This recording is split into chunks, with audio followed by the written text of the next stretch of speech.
जी protest कर रहे हैं, सभी देख रहे हैं पूरे प्रकार। देखिए ये कहीं ना कहीं हमारा ये मानना है कि इसको जिसे आप प्रोटेस्ट कह रहे हैं उसे मैं ये मान के चलता हूँ कि वो अपनी इच्छाओं को व्यक्त कर रहे हैं, क्योंकि हमारे ही तो युवा है, हमारे संपर्क में आने वाले युवा हैं, और हमारे युवा अगर हमसे ही अपनी कोई बात नहीं कहेंगे कि हमारा भविष्य जो है उसे आप किस तरीके से, आप जिस तरीके से देखते हैं उस तरीके से हम भी कहीं ना कहीं अपने भविष्य को उज्जवल बनाना चाह रहे हैं। तो मैं इसको, आंदोलन और क्रांति में अंतर होता है। आंदोलन विषयगत होता है, कुछ समय के लिए होता है, जो कहीं ना कहीं घर में रहने वाले बड़े लोगों को सजग करता है, उन्हें चौकन्ना करता है और उन्हें उनकी तरफ देखने के लिए विवश करता है। तो मेरा अपना ये मानना है कि युवा जो भी है वो आपका ही है, हमारे भारतवर्ष का युवा है। जितनी मोहब्बत हमको आपको है उतनी ही मोहब्बत आप अपने घर में, जितनी मोहब्बत अपने पिताजी से करते होंगे उतनी मोहब्बत आपके पिताजी माताजी आपसे नहीं करते क्या? बिल्कुल करते हैं।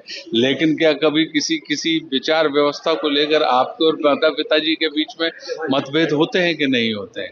तो क्या हम माता पिताजी आपको खारिज करने लगेंगे कि ये क्या बात कर रहे हो? तो मेरा अपना ये मानना है कि ये तो एक ऐसी चीज हमारे युवा है, तो हमारा हित उन्हीं के हाथ में। तो आने वाले समय में हमारा राष्ट्र रखा जाना है कंधे के ऊपर, क्योंकि आप जैसे ही देखते हैं कि जब भी कभी कोई पीढ़ी पुरानी होती है तो हमेशा हम ये चर्चा करने लगते हैं कि पीढ़ियों के बीच में वैचारिक मतभेद है।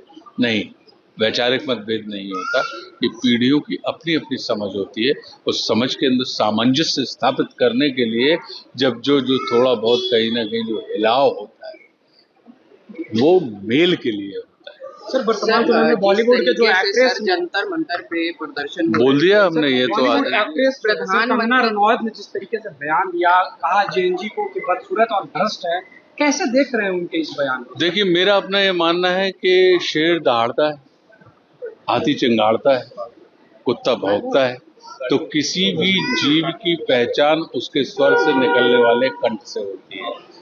इसलिए भाषा का बड़ा महत्व होता है, और भाषा के मामले में हमारे यहाँ पे ये अक्सर कहा जाता है कि बातन हाथी पात है और बातन हाथी लात।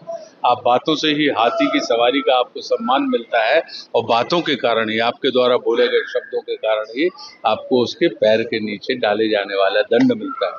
हमारे शब्द ही हमारे सम्मान के प्रतीक होते हैं और हमारे शब्द ही हमारे अपमान के कारक होते हैं। तो निश्चित रूप से भाषा के ऊपर तो हमें निश्चित रूप से ध्यान रखना चाहिए किसी भी हिसाब से।